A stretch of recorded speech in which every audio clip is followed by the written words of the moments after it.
شام بخیر اور دا بلیک ہول میں آپ سب کو خوش آمدید۔ اگر آپ دنیا کے حالات دیکھیں یا اپنے سماج کا ہی مشاہدہ کریں تو بارہا ہمیں سوشل کیوس یا ایک کولیکٹیو ٹرموائل کسی صورتحال دکھائی دیتی ہے۔ کچھ دنوں پہلے بھی کچھ اسی طرح کی سچویشن تھی جو آپ نے نوٹ کی ہوگی، اور یہی آج ہماری گفتگو کا بنیادی موضوع بھی ہے کہ سماجی سطح پر ہنگامے کیوں پھوٹتے ہیں اور ان کو کیسے ایڈریس کیا جانا چاہیے۔ So today we are going to discuss what triggers this mass agitation, what fuels this social disruption، اور یہ بھی کہ how societies can work towards calm and rational response in the face of such emotional upheaval. And we are very grateful to Ahmad اعجاز صاحب، آپ میرے دائیں جانب تشریف فرما ہیں، جو آج اس موضوع پر اظہار خیال کریں گے۔ میں ان کا مختصر سا تعارف کرواتا جاؤں۔ Ahmad Ijaz is a seasoned journalist and election expert with vast experience in covering Pakistan's political landscape. آپ بی بی سی اردو کے ساتھ وابستہ ہیں، جو کہ نیشنل یا بین الاقوامی امور ہو سکتی ہیں ان کے اوپر باقاعدگی سے اپنا تجزیہ اور تبصرہ جو ہے آپ لکھتے ہیں۔ Moreover you have served as the head of the election cell at P T V news as well, اور جو بھی الیکٹورل ڈائنامکس کو سمجھنا چاہے پاکستان کی، ظاہر ہے وہ سوشل ڈائنامکس یا سماجی حرکیات کو سمجھے بغیر ممکن نہیں ہے، لہٰذا آج یہ سماجی حرکیات ہی ان کا موضوع بھی ہے۔ آپ لوگوں کی آمد کا شکریہ۔ ایک فیور ہمیشہ کی طرح آپ سے میں آپ کو ریمائنڈ کراتا جاؤں، پلیز اپنے سیل فونز جو ہیں وہ سائلنٹ موڈ میں کر دیں so that there is know distraction. حسب روایت ہمیشہ گفتگو کے بعد ہاؤس ہم اوپن کرتے ہیں فار کیو اینڈ اے، آپ اس میں شریک ہوں اپنے تبصرے کے ساتھ، اپنی جو بھی رائے ہو، تاکہ ایک کنسٹرکٹیو جو ہے وہ مکالمہ جو ہے وہ ہم اس کو یہاں جنم دے سکیں۔ لیکن اس سے پہلے صرف اپنا ہاتھ بلند کیجیے گا تاکہ آپ کو یہ مائکرو فون دے دیا جائے، کیونکہ اس کے بنا آپ کی آواز جو ہے وہ آن لائن آڈینس تک نہیں جائے گی۔ And that's it. Now please welcome Ahmad Ijaz. Thank you.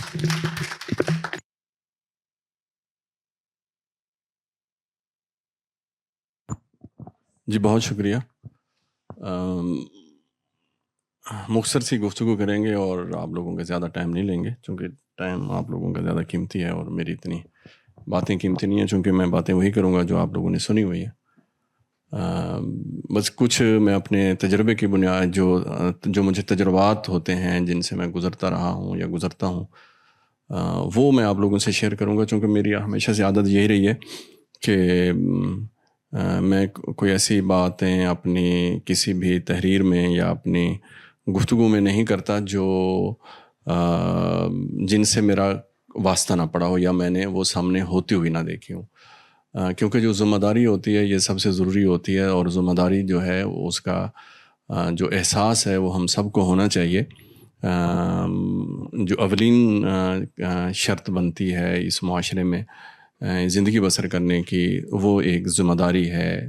اگر ہم اپنی باتوں کی بھی ذمہ داری لیں تو بہت سارے مسئلے حل ہو سکتے ہیں اسی میں۔ تو اس لیے میں جو تھوڑی بہت ہی ٹوٹی پھوٹی باتیں کروں گا تو وہ باتیں ہوں گی جو میں نے دیکھی اور اس کو محسوس کیا اور اس کے قریب چیزوں کو سمجھنے کی کوشش کی۔ ان میں جو باتیں آپ کو آپ کے معیار پہ آپ کے اپنے تجربے کے اوپر پوری نہیں اتریں گی تو وہ میرے لیے کوئی زیادہ حیرانی کی یا کوئی پریشانی کی بات نہیں ہوگی، وہ ہم سب کے اپنے اپنے تجربے ہوتے ہیں۔ میں نے کوئی جرنلزم میں کوئی بہت اچھا کوئی بڑا صحافی نہیں ہوں، ایک ایسے مزدور قسم کا صحافی ہوں، تو مجھے اس سلسلے میں کچھ فیلڈ میں بھی کام کرنے کا موقع ملتا رہا۔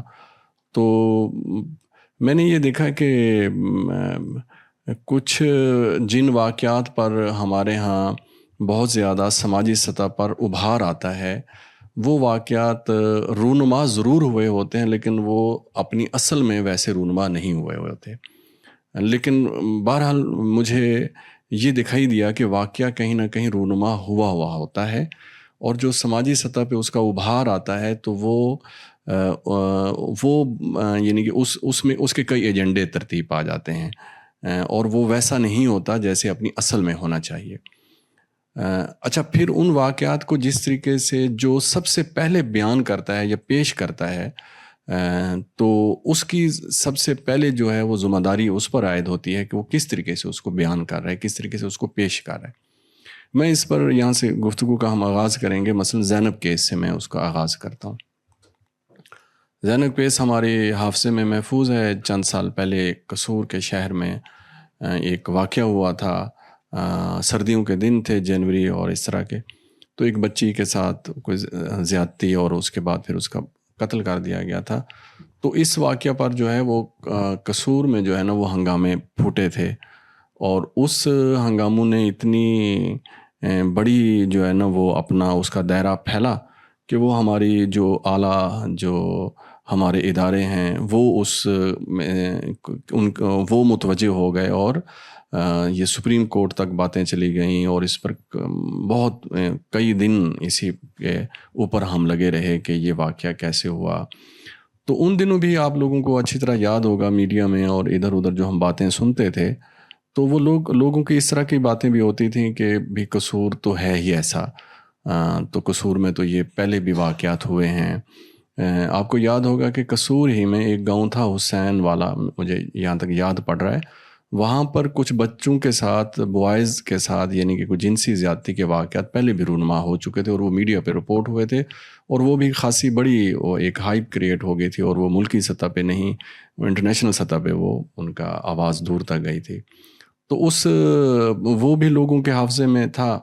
تو اس وجہ سے جو بہت زیادہ متوجہ ہو گیا میڈیا اور چیزیں.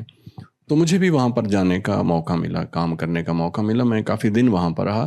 تو اس پر پھر میں نے نا تھوڑی چھوٹی سی ایک بکلٹ بھی چھوٹا سا لکھا، زینب کیس ایک سماجی مطالعہ.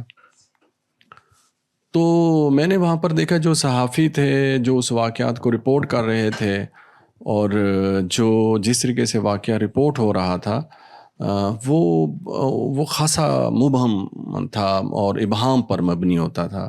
یعنی کہ جس نے سب سے پہلے واقعہ رپورٹ کیا میڈیا کی سطح پہ، تو وہ اس کو بھی اس واقعہ کی متعلق کلیئرٹی بہت زیادہ نہیں ہوتی تھی. ایک تو میں نے محسوس کیا، دیکھا کہ جو اس خبر کو دے رہے ہیں سب سے پہلے، تو ان کو جو ہے نا وہ خود اپنی اس خبر کے بارے میں بہت زیادہ چیزوں کے حوالے سے ان کی آگاہی کا فقدان تھا، یعنی کہ تصدیق نہیں تھی اس سلسلے میں. پھر جس صحافی نے مثال کے طور پہ سب سے پہلے یہ خبر دی، وہ جب خبر قصور کے ایک عام صحافی جس کی کوئی ٹریننگ نہیں ہوتی، وہاں تک جب وہ ہمارے اسٹوڈیو تک پہنچتی ہے، جو مثلاً لاہور کے، اسلام آباد کے، کراچی کے، جہاں سے یہ ٹاک شوز وغیرہ ہوتے ہیں، جب وہ وہاں پہنچتے تو وہاں پر بڑے جید قسم کے جو اینکر بیٹھے ہوتے ہیں، ان کا جو بنیادی حوالہ ہوتا ہے، سورس ہوتا ہے، وہ اس بندے کی خبر ہوتی ہے جو وہ پیش کر رہا ہوتا ہے. اب وہ جیسے اس کو پیش کر دے، جس اینگل سے پیش کر دے، تو اسی طرز کا تجزیہ اس اسٹوڈیو میں کیا جاتا ہے، اور وہی پھر باہر کی طرف چلا جاتا ہے. اور یہاں سے ایک جو تصدیق نہ ہونے کا سلسلہ شروع ہوتا ہے، وہ پھر بڑی سطح پہ پھیلتا چلا جاتا ہے. اس کا کوئی میکانزم نہیں میں نے دیکھا کہ اس کی کیسے تصدیق کی جائے. کچھ ادارے ہوتے ہیں، کچھ لوگ ہوتے ہیں، سب ایک جیسے نہیں ہوتے، لیکن ہم چونکہ ایک مجموعی بیہیویئر کی بات کر رہے ہیں، تو وہ ہمارے ہاں ایسا ہی ہوتا ہے. اب وہ زینب سے پہلے جو کہا یہ جاتا تھا، کوئی کہتا تھا کہ 12 بچیوں کے ساتھ زیادتی ہوئی، کوئی اور فگر، کوئی 10 کہتا تھا، کوئی اس طریقے سے. لیکن جب ہم نے اس پر غور کیا، یعنی کہ میں نے جب وہاں پہ صحافیوں سے جو مقامی یا جو ٹیمیں آئی ہوئی تھی، جب سب سے میں پوچھتا تھا تو کوئی بھی جو ہے نا مجھے ایگزیکٹ فگر نہیں دیتا تھا. اسی طریقے سے جو تھانے تھے وہاں پر، جو پولیس تھی جو انویسٹیگیٹ کر رہی تھی، اور جو تفتیشی تھے، جب میں نے انٹرویوز وغیرہ کیے، تو جب میں ان سے بھی پوچھتا تھا تو بھی کتنے واقعات جو ہیں وہ پہلے ہو چکے ہیں، تو اس پر بھی کوئی جو ہے نا مجھے مصدقہ جو ہے وہ بات نہیں ملتی تھی کتنے واقعات ہوئے. تو خیر میں نے اپنے تئیں اس کو ڈھونڈنے کی کوشش کی، تو زینب سے پہلے 7 واقعات ہو چکے تھے جن کی مجھے FIR باقاعدہ طور پر ملی. اب زینب کے ساتھ ٹوٹل 8 واقعات بنتے ہیں، لیکن میں اس کو مانیٹر کرتا رہا. بعد میں بھی ہمارے اداروں کو، یعنی کہ جو میڈیا سے وابستہ یا ریسرچ سے وابستہ جن کا یہ موضوع ہوتے ہیں، تو وہ بھی تعداد کے حوالے سے وہ عجیب سی وہ ہوتا تھا. تو خیر جب میں نے دیکھا کہ جو واقعات ہوتے ہیں، مثلاً ایسے مجھے سیلاب جب آیا تھا، اس کو بھی کور کرنے کا موقع ملا جن ایریا میں وہ آیا، فلڈ جن ایریا میں آیا. تو اس کے ساتھ ساتھ میں کافی 3 4 5 ڈسٹرکٹ میں نے کور کیا. تو یعنی کہ ایک بچی کی میں نے خبر اور تصویر شیئر کی آپ نے اس وقت کے جس میڈیا سے میں وابستہ تھا، انہوں نے اس کو مرکزی جگہ دی. تو وہ واقعہ کچھ یوں تھا کہ ایک بچی جو ہے نا اپنی مدد آپ کے تحت اپنے گھر سے جو بند باندھا گیا تھا، جو خشکی تھی، وہاں پر آ رہی تھی. ایک ٹوکری سی بنی ہوئی تھی، اس کے اندر بیٹھ کر. تو وہ مجھے بڑی اچھی لگی تصویر، تو میں نے تصویر بنا لی. تو اب میں نے وہ تصویر اور اس کے ساتھ ایک کیپشن اور ایک ڈیٹیل لکھ کے بھیجی. تو اس کو جب چھاپا گیا یا اس کو نشر کیا گیا تو وہ بالکل ہی مختلف بدل ہو چکی تھی. اچھا، اب ہمارے دیہاتوں میں جو لوگ رہتے ہیں، جو ہمارے دیہات کی نفسیات سے، ثقافت سے وابستہ ہیں، سمجھتے ہیں، ہمارے ہاں جو بہت ہی جو کچے کے علاقے میں لوگ رہ رہے ہوتے ہیں، ان کے نزدیک یہ ایک معمول کی ایک کارروائی ہوتی ہے کہ کوئی فلڈ اس طرح کا آ گیا تو ان کے ہاں اپنے ذرائع جو ہے، گھریلو ذرائع بہت سارے ہوتے ہیں وہاں سے، گھر سے نکل کر وہاں تک آنے کے. یہ کوئی انہونی بات نہیں تھی. تو اس کو رنگ اس طریقے سے دیا گیا کہ ابھی دیکھیں جی گورنمنٹ آف پنجاب کیا کر رہی ہے، اور ایک بچی اپنی مدد آپ کے تحت اپنی زندگی کو مشکلات میں ڈال کے وہاں سے نکل رہی ہے، اور اس طریقے سے. جبکہ اس کا بنیادی حوالہ وہ وہاں کے کلچر کا بنتا ہے کہ وہاں ہے لوگ اسی طریقے سے نکلتے ہیں. مثلا کیا وہاں کے لوگ کھجور کے پیڑ پر چڑھنے کے لیے کسی جدید طریقے سے چڑھتے ہیں؟ تو وہی پرانے طریقے ہیں. وہ ایک کماد سی ہوتی ہے، اس کو ہم کہتے ہیں، تو وہ باندھتے ہیں اور اس کے تحت چڑھ جاتے ہیں. یعنی کہ وہاں اسی طریقے سے ہوتا ہے. مثلا چار پہیوں پہ بھی ہم نے لوگوں کو دیکھا ہے کہ وہ چار پہیوں پہ بیٹھ کے وہ تیرتی ہوئی چلی آ رہی ہیں. یہ اور اس طرح جیسے ہم یہ ٹیوب دیکھتے ہیں، یہ جو ٹائر کے اندر ہوتی ہے، اس کے اوپر بھی آ رہے ہیں. لیکن اس کو واقعے کو یوں بیان کیا گیا کہ ایک بچی، چھوٹی سی معصوم بچی ہے، تو اس کی ایک طرف وہ پولیس والے بھی کھڑے تھے، تو پولیس وہاں موجود ہے اور رینجر موجود ہے اور فلاں فلاں. اس کی پولیس کی موجودگی میں، انتظامیہ کی موجودگی میں بچی کو بچانے کوئی نہیں گیا، اور وہ اپنی مدد آپ کے تحت آ رہی ہے، تو پنجاب حکومت فلاں فلاں. تو وہ اب سارا ملبہ یعنی کہ چونکہ ڈالا گیا اپنی اس خبر کو مرضی کا رنگ دینے کے لیے. اب یہاں پر کیا ہوتا ہے، ہنگامے جو ہم دیکھتے ہیں ہماری سوسائٹی میں جب پھوٹتے ہیں، بنیادی طور پر اس واقعے کو، اس خبر کو ہمارے جذبات کے ساتھ جوڑ دیا جاتا ہے. جب ہمارے جذبات کے ساتھ اس کو جوڑا جاتا ہے تو وہ پھر اجتماعی ایک ہماری شکل اختیار کر لیتا ہے. وہ واقعہ بچی کا ایک ہے، یعنی کہ اکیلی بچی ہے. اس کو ادھر اچھا جو لوگ دیکھ رہے ہوتے ہیں وہ اس کو، جہاں واقعہ رونما ہوتا ہے، وہ روٹین کا ایک واقعہ اس کو تصور کیا جا رہا ہوتا ہے، یا اس کی مدد بھی کی جا رہی ہوتی ہے کرنے کی. لیکن اس کو جب ہمارے جذبات کے ساتھ جوڑا جاتا ہے، یہاں سے پھر ہمارے یہاں جو ہے وہ سماجی سطح پہ ابھار، انتشار پیدا ہونا شروع ہو جاتا ہے، کوئی ہنگامہ پھوٹ پڑتا ہے. آپ نے دیکھا ہوگا کہ آپ جب گاڑی چلا رہے ہوتے ہیں یا چلا رہی ہوتی ہیں، جب آپ کسی سڑک پہ جا رہے ہیں تو دوسرے کی غلطی سے، کوئی موٹر بائک پہ ہے یا کوئی سائیکل پہ یا ایون کوئی گاڑی پہ ہے، اس کی غلطی سے وہ آپ کے پیچھے آ کے لگا، اور آپ نے آگے جا کے دیکھا کہ وہ بندہ پیچھے گرا پڑا ہے، اگر وہ موٹر بائک پہ ہے اور یا سائیکل پہ ہے، یا وہ گاڑی اس کی تھی تو وہ ایک سائڈ پہ جا کے رک گئی ہے، تو آپ حیران رہ جاتے ہیں کہ یار یہ پیچھے کسی نے آ کے گاڑی مار دی.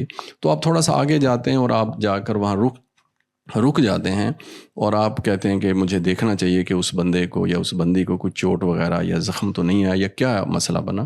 تو آپ جب تھوڑا سا فاصلے پہ گاڑی کھڑی کر کے واپس جاتے ہیں یا جاتی ہیں، تو آپ کو کوئی 1 منٹ یا 1.5 منٹ لگ جاتا ہے اس عمل میں، چونکہ آپ نے کسی بہتر جگہ پہ رش سے ہٹ کے گاڑی کھڑی کرنی ہے، یا موٹر بائک پہ ہیں تو آپ سائڈ پہ کھڑی کرتے ہیں، تو 1 آدھ منٹ لگ جاتے ہیں آپ کو. جب آپ واپس جاتے ہیں تو جو زخمی ہوتا ہے یا جو گرا ہوا ہوتا ہے بندہ، یا جو گر کے کھڑا ہو چکا ہوتا ہے وہ اس وقت میں، اور کوئی نہ کوئی بندہ اس کو پانی بھی پلا رہا ہوتا ہے، ایسے نا کھول رہا ہوتا ہے، کوئی 5-6 بندے اکٹھے اس کے ساتھ ہو چکے ہوتے ہیں. جب 5-6 بندے اس کے ساتھ اکٹھے ہو چکے ہوتے ہیں تو آپ مین وائل آپ اس چھوٹے سے ہجوم میں گھس جاتے ہیں، اور آپ کہتے ہیں یار کیا ہوا، آپ نے اچانک ہی پیچھے آ کے مار دی، اس میں میرا تو کوئی قصور نہیں تھا. ابھی آپ یہ بات کر رہے ہوتے ہیں، اور جس کو چوٹ آئی ہوئی ہوتی ہے اور وہ بھی اس کو تسلیم کر رہا ہوتا ہے کہ ہاں آپ کی کوئی غلطی نہیں، میں غلطی سے آگے لگا، بیچ میں سے کوئی بندہ بولے گا کہ جناب تسی ویکھدے نہیں، تو نظر نہیں آ رہا ہوندا، تسی لوگوں نوں اسے سٹ کے چلے جاندے، تو ہن تسی وہ کرن لگ گئے ہو.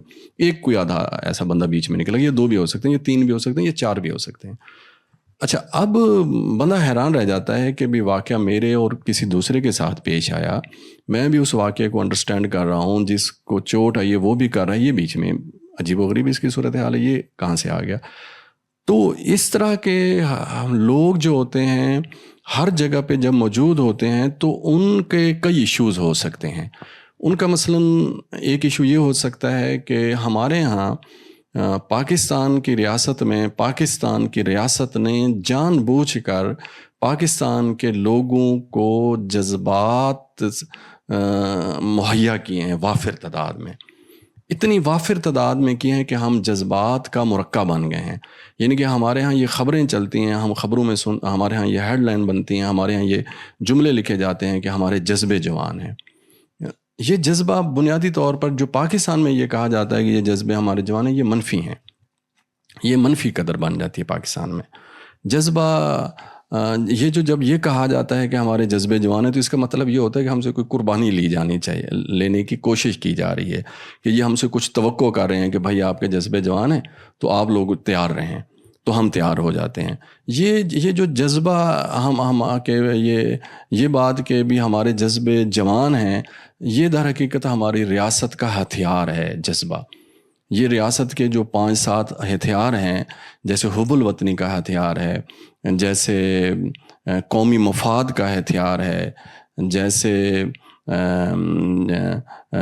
اسی طریقے سے یہ جذبہ جو ہے یہ بھی ایک ریاست کا ریاستی ہتھیار ہے. اور یہ ریاست اس ہتھیار کا استعمال کرتی ہے، یعنی کہ ہم اس کی پراکسی بن جاتے ہیں، لوگ اس کی پراکسی بن جاتے ہیں، تو وہ ہم سے استعمال کرتی ہے اور اس کو پازیٹیو ایک قدر کا نام دیا جاتا ہے. اسی طریقے سے ہم نے ایک دیکھا ہے، ایک لفظ ہمارے ہاں استعمال ہوتا ہے برداشت. کہا جاتا ہے یہ جو ہم بہت سنتے ہیں کہ یار برداشت کریں، یعنی کہ برداشت کا لفظ ہم روزانہ سنتے ہیں، اور اس کے دوسرے اس میں لیا جاتا ہے عدم برداشت، برداشت اور عدم برداشت. اب یہ جو برداشت کا لفظ ہے یہ بھی در حقیقت ایک ہتھیار ہے ان لوگوں کا، یا یعنی کہ ریاست کا، اور ریاست کے ان طاقتور مقتدرہ کا یا طاقتور اداروں، یعنی کہ جو اس کے اتحادی ہوتے ہیں، ان کا ہمارے لیے عام لوگوں کے لیے جو پراکسی بن رہے ہوتے ہیں. برداشت در حقیقت پاکستان اور پاکستانی سماج کے تناظر میں ہم دیکھیں یہ ایک منفی قدر ہے. برداشت کا مطلب یہ ہوتا ہے کہ ہم تون و کرن کسی چیز کو قبول کر رہے ہوتے ہیں. اس کی جگہ پہ جس لفظ نے ہماری سماجی اس کا حصہ بننا تھا وہ رواداری ہے. رواداری کا مطلب ہوتا ہے کہ آپ طاقت رکھتے ہیں لیکن آپ اس طاقت کے باوجود دوسروں کو سپیس دے رہے ہیں، دوسروں کے لیے گنجائش پیدا کر رہے ہیں. برداشت آپ تون و کرن، مثلا میں ایک کمزور آدمی ہوں، ایک طاقتور سے میرا مسئلہ پڑ گیا تو 4 بندے مجھے ہی سمجھائیں گے کہ یار تو برداشت کر یا چھوڑ دے. اب میں جب نہیں چھوڑنا چاہتا، میری چونکہ ہتک ہوئی ہے، میری انسلٹ ہوئی ہوتی ہے، لیکن میں جب سماجی پریشر میں آ کر اس کو قبول کرتا ہوں اور میں پھر چونکہ کمزور ہوتا ہوں تو میں خاموش ہو جاتا ہوں، تو میرے اندر وہ لاوا یا میرے اندر وہ جو گرمی ہوتی ہے وہ موجود رہتی ہے اپنی جگہ پہ. لیکن جب ہم رواداری کا مظاہرہ کر رہے ہوتے ہیں تو وہ ہمارے ہاں جو ایک گرمی ہوتی ہے وہ نہیں ہوتی. تو یہ جو لفظ ہیں یہ اس بات کی غمازی کرتے ہیں کہ ہمارے اندر ہنگامے پیدا کرنے کی ریاستی کوششیں ہوئی ہیں، ریاست نے اس کی تیاریاں کی ہیں اور شروع دن سے ایسا ہوا ہے.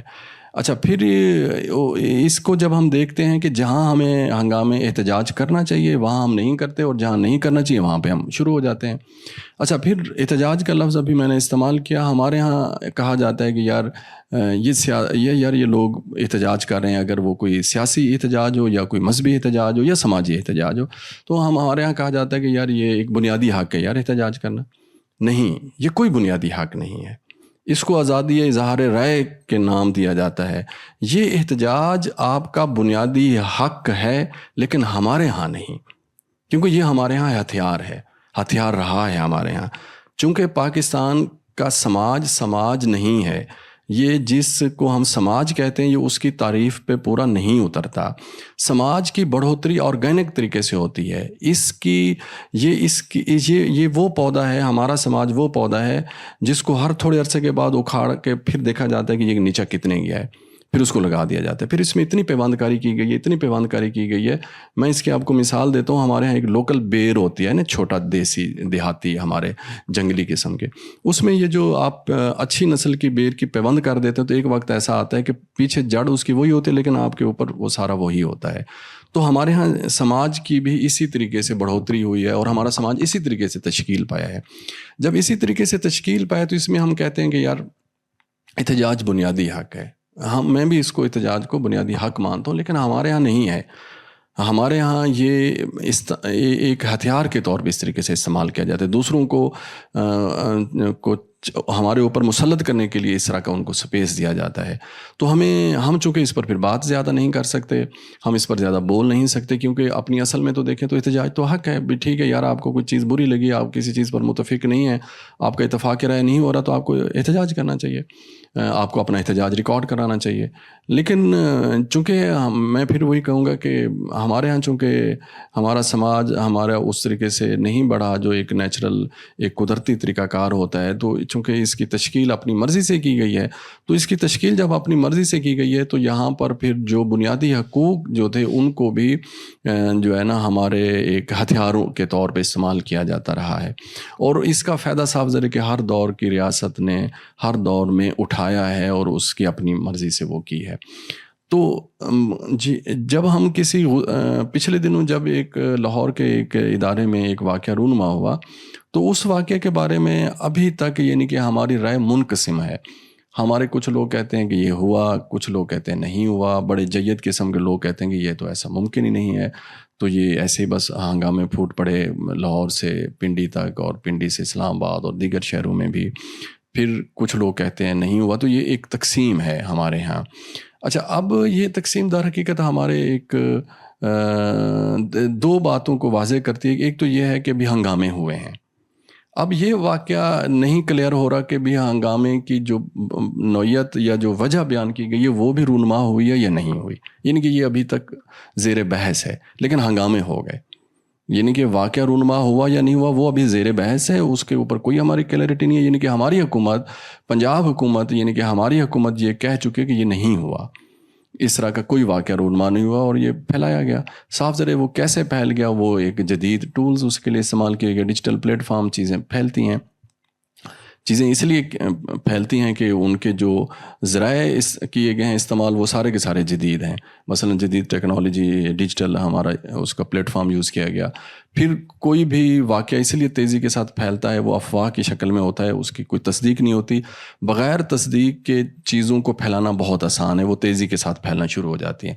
تصدیق وقت مانگتی ہے کہ آپ کا ایک وقت لگتا ہے کہ آپ تحقیق کرتے ہیں، آپ سوچ و بچار کرتے ہیں، اس کے ساری جزیات کو دیکھتے ہیں، اصل معاملے تک پہنچتے ہیں، پھر اس کے بعد آپ جا کے ایک بیان دیتے ہیں کہ ہاں یہ واقعہ ہوا یا نہیں ہوا. لیکن چونکہ یہ تصدیق کے بغیر جب چیزیں پھیلتی ہیں افواہ کی شکل میں، پھر اس میں میرے آپ کے ہم سب لوگوں کے مفادات وابستہ ہوتے ہیں، سیاسی مفادات وابستہ ہوتے ہیں، ہمارے ایجنڈے ہوتے ہیں. تو جب ہم ان اپنے ایجنڈوں کو سامنے رکھتے ہیں تو ہم تیزی کے ساتھ ان کو پھیلاتے چلے جاتے ہیں. ایجنڈوں سے ہٹ کے ہماری لا علمی بھی اس میں واضح ہو رہی ہوتی ہے، ہمارے اندر کی فرسٹریشن وہ بھی اس کو ظاہر کر رہی ہوتی ہے، ہمارے اندر کا سماجی جو دباؤ ہوتا ہے، جبر ہوتا ہے، وہ اس کو بھی بیان کر رہا ہوتا ہے. ہمارے اندر جو معاشی ناانصافی، معاشی عدم مساوات ہوتی ہے، اس کو بھی وہ ظاہر کر رہا ہوتا ہے. ہمارے ہاں جتنی بھی جو سیاسی اور سماجی اور معاشی مسائل جو ہوتے ہیں وہ سب مل کے ہماری شخصیت کو ایک مکمل پروان چڑھا رہے ہوتے ہیں، اور اسی کے مطابق ہم اپنا ایک وہ کر رہے ہوتے ہیں، اپنا ایک ہمارا رویہ اس کے سامنے آتا ہے. تو واقعہ میں نے یہ دیکھا کہ اگر رونما ہوا ہے تو میرا تجربہ یہ رہا کہ وہ واقعہ جب سامنے آتا ہے اپنے اس کے ساتھ، تو وہ اپنی اصل ختم کر چکا ہوتا ہے. اس کے اندر ہماری اپنی ہم اس میں شامل ہونا شروع ہو جاتے ہیں. میں اس واقعے کو بیان کروں گا تو میں شامل ہوں گا، آپ کریں گے تو آپ شامل ہوں گے، آپ کریں گے تو آپ اس میں شامل ہو جائیں گے. جب اس کو تھاؤزنڈز لوگ کریں گے تو وہ پھر اس میں اجتماعی اس کی ایک شکل بننا شروع ہو جائے گی. کچھ دنوں کے بعد وہ گھومتا پھرتا جو ہے نا ایک کوئی نہ کوئی شکل بنا لے گا. آپ پھر اس کو انکار نہیں کر سکتے، وہ ہو جاتا ہے، اسی طریقے سے وہ رونما ہو جاتا ہے. تو ہم دیکھتے ہیں کہ ہماری ہماری جس واقعہ یا خبر سے متعلق جس سے ہمارے جذبات بہت جڑے ہوئے ہوتے ہیں وہ شدت اختیار کر جاتے ہیں. مثلا آپ مذہبی سطح پہ دیکھ لیں کہ جتنے بھی واقعہ حالیہ عرصہ میں رونما ہوئے ہیں، بے شک تازہ ترین واقعہ آپ سندھ کا دیکھ لیں کہ جو سندھ میں ہوا ہے، ڈاکٹر شاہ نواز کا واقعہ ہوا ہے، اس تازہ ترین واقعہ کو اگر آپ دیکھ لیں تو وہ اسی طریقے سے ہنگامے وہاں سے نیچے پھوٹے، لوگوں نے وہ کیا کہ اس کے ساتھ ان کے مذہبی جذبات کو جوڑ دیا گیا تھا، مذہبی جذبات وابستہ تھے۔ اب سوال یہ پیدا ہوتا ہے کہ بھی یار یہ کیا بات ہے کہ بھی یہ ہمارے جذبات اتنے کیوں ایسے ہو جاتے ہیں کہ ہم اتنا شدید قسم کا رد عمل دیتے ہیں۔ میں نے ایک جگہ پہ دیکھا کہ ایک مقامی سطح پہ ہنگامہ پھوٹا، تو وہ ایک گلی تھی، اس میں ایک بندہ جس کے خلاف وہ ہنگامہ پھوٹا، وہ وہاں پہ 70 سال سے رہ رہے تھے، فیملی ان کی، تو ان کی اپنی عمر بھی کوئی 80-85 سال کے قریب تھی، تو 70 سال سے وہ اس گلی میں رہ رہے تھے۔ اب وہ ایک قدیمی یعنی کہ ایک شہر کا ایک گنجان علاقہ تھا، جو کہ پرانا علاقہ تھا، آبائی پرانا قدیمی علاقہ تھا۔ تو اس گلی میں جتنے لوگ بھی رہ رہے تھے نا، یا پورے اس محلے میں، وہ سارے کے سارے وہاں کے آبائی لوگ تھے۔ میں نے دیکھا کہ میں نے کہا یار 70 سال سے یہ فیملی رہ رہی ہے، اور جس کے خلاف یہ احتجاج ہو رہا ہے اس کی اپنی عمر 80-85 سال ہو رہی ہے، تو 70 سال ہم ایک دوسرے کے ہمسائے میں رہے ہیں، ہماری دلچسپیاں ایک دوسرے کے ساتھ رہی ہیں، ہماری کاروبار ایک دوسرے کے ساتھ رہے ہیں، ہمارا اٹھنا بیٹھنا ایک دوسرے کے ساتھ رہا ہے، ہماری شادی، ہماری خوشیاں، ہماری غم ایک دوسرے کے ساتھ رہے ہیں، ہم نے کئی راتیں ایک دوسرے کے ساتھ جا کے گزاری ہوں گی، ہم کئی ایونٹ میں ایک دوسرے کے ساتھ مل کے شامل ہوئے ہوں گے، ہم نے کئی دکھ سکھ کی گھڑیاں اور لمحے ایک ساتھ گزارے ہوں گے، لیکن آج ایک لمحہ لگا اور لوگ اس کے اندر گھس گئے اور اس کو انہوں نے جان سے مار دیا پولیس کی موجودگی میں۔ تو 70-75 سال آپ ایک خاندان کے قریب رہے ہیں، لیکن آپ کے جذبات اتنے تلاطم اس میں پیدا ہو جاتا ہے کہ آپ 70 سال کی رفاقت کو بھی نہیں دیکھتے۔ یہ کیسا سماج ہے؟ یہ کیسے سماجی بندھن ہے؟ یہ کیسے سماجی تعلق ہیں کہ جو اتنے کمزور ہیں، جو ایک جذبات کے وہ رو میں بہہ جاتے ہیں؟ وہ اس لیے کہ ہمارے جذبات کی عمر بھی 70-80-85 سال ہے، بلکہ اس سے بھی پیچھے کی ہے۔ جس وجہ سے ہمارا جذبہ ابھارا جاتا ہے، اس کی عمر بھی اس سے بڑی ہے۔ پھر ہم نہیں دیکھتے کہ آپ میرے عزیز ہیں، آپ میرے دوست ہیں، ہم ان چیزوں کو نہیں دیکھتے۔ اچھا، 1947 سے پہلے یہاں جو 47 کی جو تقسیم ہوئی، اس سے پہلے نا میں نے بہت سارے لوگوں کے انٹرویوز کیے کہ جو لوگ جنہوں نے 47 کی ہجرت دیکھی تھی خود بنفس نفیس، میں نے یہ محسوس کیا کہ جن لوگوں کے میں نے زندہ لوگوں کے انٹرویوز کیے، جو اس وقت تقسیم کے بعد کوئی 15 سال کا تھا، کوئی 20 سال کا تھا، یعنی کہ وہ اپنے ہوش و حواس میں وہ لوگ تھے، جن میں خواتین بھی شامل تھیں، جن میں مرد بھی شامل تھے۔ میں نے اس وقت کے سماج کو سمجھنے کی کوشش کی، دیکھنے کی کوشش کی کہ کس طرح کا اس وقت کا سماج تھا، تو یقین کریں کہ مجھے وہ بہت اعتدال پر مبنی سماج نظر آیا ان لوگوں کے انٹرویوز میں جنہوں نے 47 کی ہجرت دیکھی تھی۔ یعنی کہ آپ لوگوں نے بھی یہ پڑھا ہوگا، آپ لوگوں نے یوٹیوب پہ بھی دیکھا ہوگا، آپ لوگوں نے انٹرویوز بھی دیکھے ہوں گے، لازمی طور پر آپ نے ایک بات سنی ہوگی، جو ہجرت کرنے والوں کے اگر آپ انٹرویو دیکھیں تو ایک بات لازمی کرتے ہیں، وہ کہتے ہیں کہ یار بات یہ تھی کہ ہم نے ساتھ اپنے ہمسائے کو چابیاں دیں گھر کے کہ یار ہم آ رہے ہیں تو یہ چابیاں رکھ لیں۔ یہ آپ نے ہر ایک نے سنا ہوگا۔ اچھا، پھر جو ہے نا، یہ پچھلے دنوں ایک کتاب میں نے ہمارے ایک سینئر دوست ہیں علی احمد خان صاحب، طویل کیریئر ہے ان کا صحافت میں، تو ان کی کتاب ہے، کتاب میں بھی شاید یہ واقعہ انہوں نے خود بھی ہمیں یہ سنایا۔ تو جب ہجرت ہو گئی تو انہوں نے، بلکہ وہ کہہ رہے تھے کہ شاید وہ BBC کی ویب سائٹ پہ بھی پڑھا ہوا ہے، ویڈیو کی شکل میں شاید، یا آڈیو کی شکل میں، تو وہ کہتے ہیں کہ بھی خط لکھا، ادھر سے خط آیا ہمیں کہ یعنی کہ جو گھر ایک بندے کو الاٹ ہوا تو جو چھوڑ کے گیا، ہندوستان چلا گیا، تو وہاں سے اس نے اس گھر کے ایڈریس پہ خط لکھا کہ میری وائف کا جو ہے نا، وہ جو پرس تھا نا، وہ ایک اوپر کسی پڑچھتی میں رہ گیا، تو اس میں یہ چیزیں ہیں، اگر کائنڈلی آپ اس ایڈریس پہ، آپ جو کوئی بھی ہیں جس کو یہ گھر الاٹ ملا ہے، آپ جو رہ رہے ہیں اس گھر میں، تو اگر آپ واپس بھیج دیں تو آپ کی بڑی مہربانی ہوگی۔ تو وہ کہتے ہیں کہ جب وہ خط وہاں پہ ملا تو انہوں نے اوپر وہ چڑھ کے دیکھا تو واقعتاً وہ پرس پڑا ہوا تھا، تو انہوں نے اٹھایا اور اس ڈاک کے ذریعے اس کو واپس بھیجا۔ اچھا، اس وقت جب ہم دیکھتے ہیں نا، اس وقت کے سماج کو سمجھنے کی کوشش کرتے ہیں، تو وہ آج کے سماج سے بہت مختلف تھا۔ اس میں اعتدال تھا اس معاشرے میں، جو اس وقت کا معاشرہ تھا. یہ جو ہماری جو شخصیت، میری جو شخصیت اس ملک میں پروان چڑھی ہے، یہ در حقیقت ہم جب یہ کہتے ہیں نا کہ یار یہ فلاں کا بیان ہے بڑا ایجنڈا بیسڈ ہے، یہ اس کے پیچھے مقاصد ہیں، در حقیقت مجھے جو پروان چڑھایا گیا ہے وہ مقصد کے تحت چڑھایا گیا ہے. تو میرا قصور نہیں ہے، میرے بیان کا قصور نہیں ہے، میں مقصد کے تحت آیا ہوں نا، کہ میرا مقصد ہے، میں نے پورا کرنا ہے. ہم نے دیکھا ہے کہ لوگ جان لے لیتے ہیں تو مقصد ہے پورا کرنا ہے، جھوٹ بول جاتے ہیں، غیر ذمہ داری کا مظاہرہ کرتے ہیں، مقصد ہے آپ نے پورا کرنا ہے. آپ کے اندر وہ جینز ایسے بن گئے ہیں، آپ کے اندر وہ ترتیب آ چکی ہیں باتیں کہ آپ ایسا وہ کرتے ہیں. تو جیسے آپ ہوتے ہیں آپ ویسا ہی اپنا رویہ آپ کا آتا ہے، جیسے آپ ہوتے ہیں. کہیں کہیں ہم صاف ظاہر کہ ہم انسان ہیں، ہمارا ایک انسانی سفر ہے، ہمارے والدین ہیں، پھر ان کے والدین ہیں، پھر ان کے والدین ہیں. کہیں نہ کہیں ہم میں سے کچھ لوگ نکل جاتے ہیں، چیزوں کو سمجھ جاتے ہیں. تو اس معاشرے میں ان لوگوں کی مثال ایسے دیتا ہوں کہ در حقیقت ایسے معاشرے میں جو لوگ زندگی کو خوبصورت بنانے کی کوشش کرتے ہیں، وہ در حقیقت وہ جڑی بوٹیوں کے وہ شاخیں ہوتی ہیں جن پر پھول لگ جاتے ہیں. لیکن ہم ہیں اصل میں جڑی بوٹیاں. ہم سے خوشبو بھرے جو ہے نا پھولوں کی توقع نہ رکھی جائے.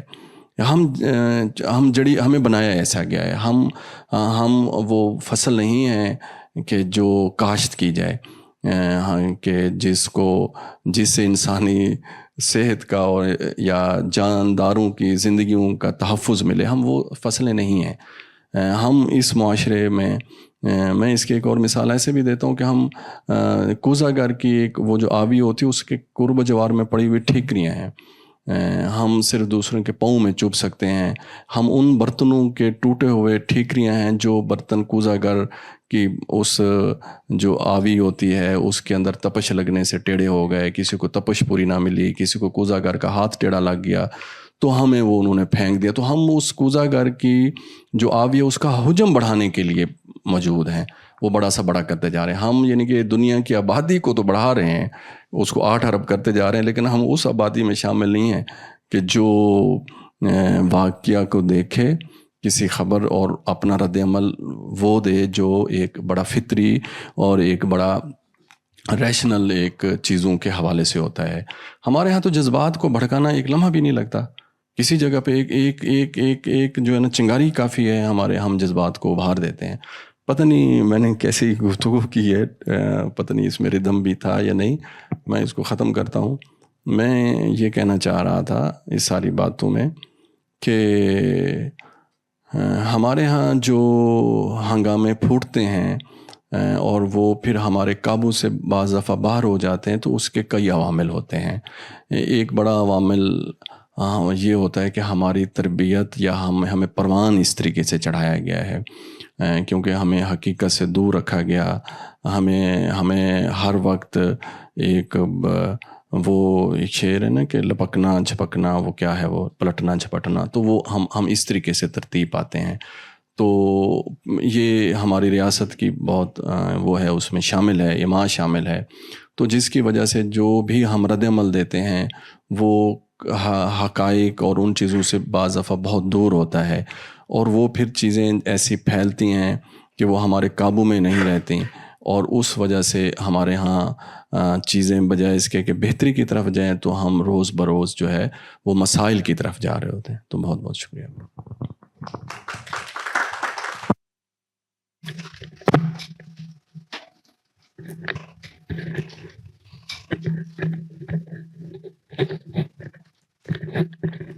جی بہت بہت شکریہ. آپ نے جو باتیں کی ہیں وہ واقعی ہم دیکھ سکتے اپنے ارد گرد ہو رہا ہے، اور بہت اچھے طریقے سے آپ نے اس کو بیان کیا، اس کی وجوہات بتائیں. میں یہ پوچھنا چاہوں گی کہ کیا ہم اس سے یہ تو سمجھ آ رہا ہے کہ کوئی مقصد ہے، کسی کا مقصد ہے اور وہ مقصد پورا ہو رہا ہے کہ عوام جو ہے وہ انہی چکروں میں لگی رہے تاکہ وہ نہ زیادہ سوچے اور نہ زیادہ کویسچن کرے. ہم اس سے نکل سکتے ہیں کیا؟ اور اگر اس سے نکل سکتے ہیں اس کا کیا طریقہ ہے؟ کوئی اس پہ کام کر رہا ہے؟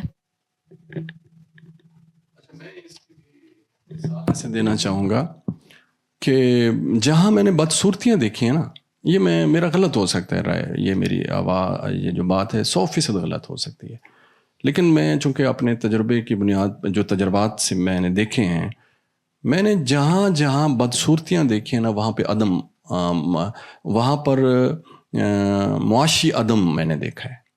جہاں بدصورتیاں زیادہ ہوتی ہیں وہاں پر معاشی عدم ہوتا ہے، معاشی عدم مساوات نہیں ہے وہاں پر، معاشی مساوات کا میں نے وہاں پر فقدان دیکھا ہے. مثلا زینب کیس کی میں نے سب سے پہلے بات کی، وہاں سے لے یعنی کہ وہ جس لڑکے نے وہ یہ واقعہ رونما کیا تھا، وہ ایک انتہائی غریب ترین آدمی تھا، 3 مرلے کے مکان میں رہتا تھا، وہ جوائنٹ فیملی میں رہتے تھے اور گند میں رہتے تھے، اور گند میں ہی وہ انہوں نے زندگیاں بسر کی. تو وہ اس واقعے سے لے کے میں نے جہاں جہاں بدصورتیاں پیدا ہوتے ہوئے دیکھی ہیں، وہاں پر معاشی مسائل ہوتے ہیں، معاشی عدم مساوات ہوتی ہے.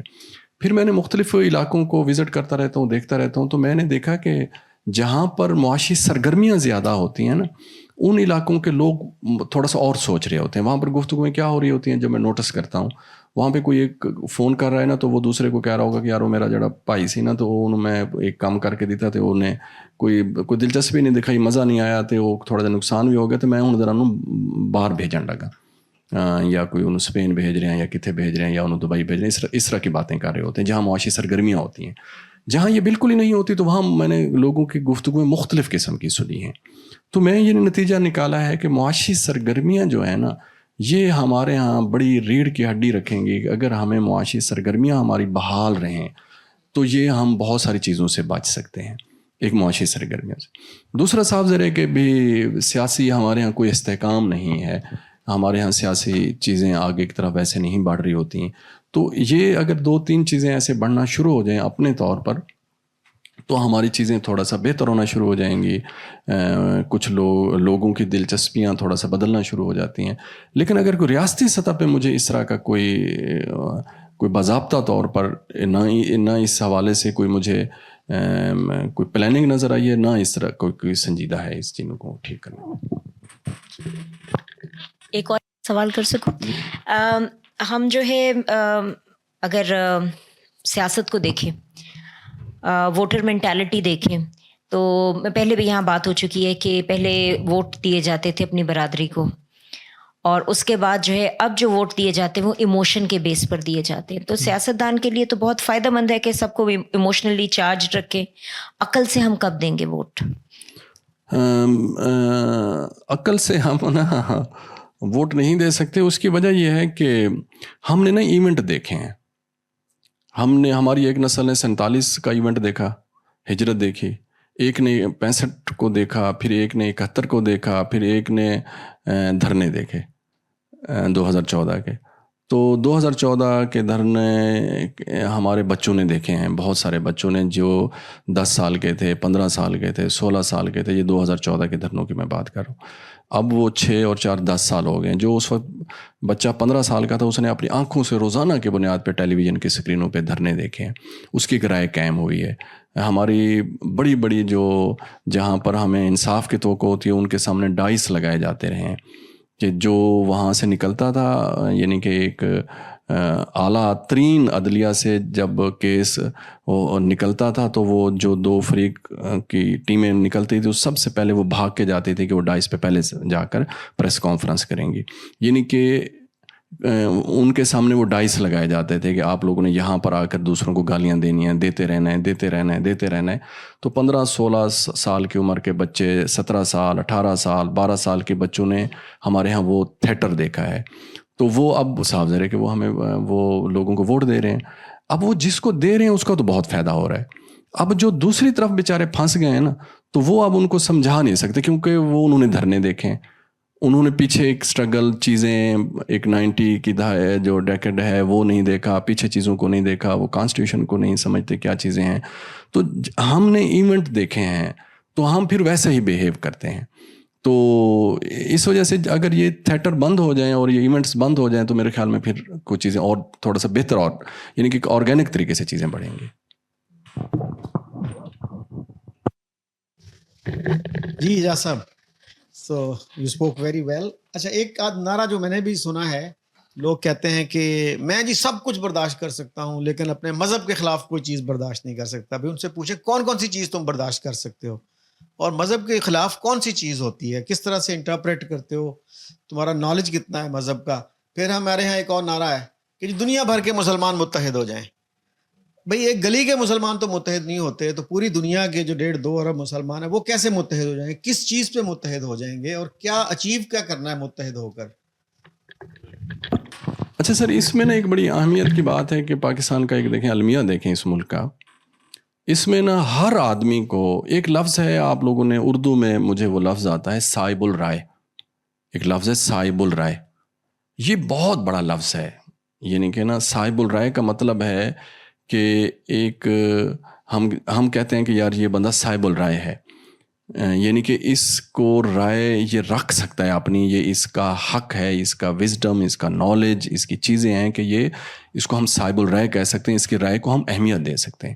لیکن سر صائب الرائے, صائب الرائے کا مطلب اس کی ساؤنڈ اوپینین ہے. صائب الرائے جی he is capable of having opinion. Yes exactly, کہ جو اپنی اوپینین دے سکتا ہے اور جس کو آپ مان سکتے ہیں جس کی بات کو, اس کو ہم صائب الرائے کہتے ہیں. اب ہمارے ہاں ہر آدمی کو یہاں پر صائب الرائے بنا دیا گیا ہے, یعنی کہ پاکستان کا ہر آدمی انٹلیکچوئل ہے. ایون چھوڑ دیں باقی باتوں کو جو جن کو ہم انٹلیکچوئل کہتے ہیں, ہمارے ہاں جو ریڈی بان ہوتا ہے یا جو رکشہ چلا رہا ہوتا ہے, وہ اس کے ساتھ اگر آپ بیٹھیں اور آپ نے کسی بھی ماسٹر کوئی ڈگری حاصل کی ہوئی ہے اور آپ اس کے ساتھ بیٹھیں اور آپ اس کے ساتھ تھوڑی سی بات کریں, تو وہ آپ کو ٹوکنا شروع ہو جائے گا. وہ آپ کہے گا کہ یار آپ یہ غلط کہہ رہے ہیں, آپ ٹھیک نہیں کہہ رہے.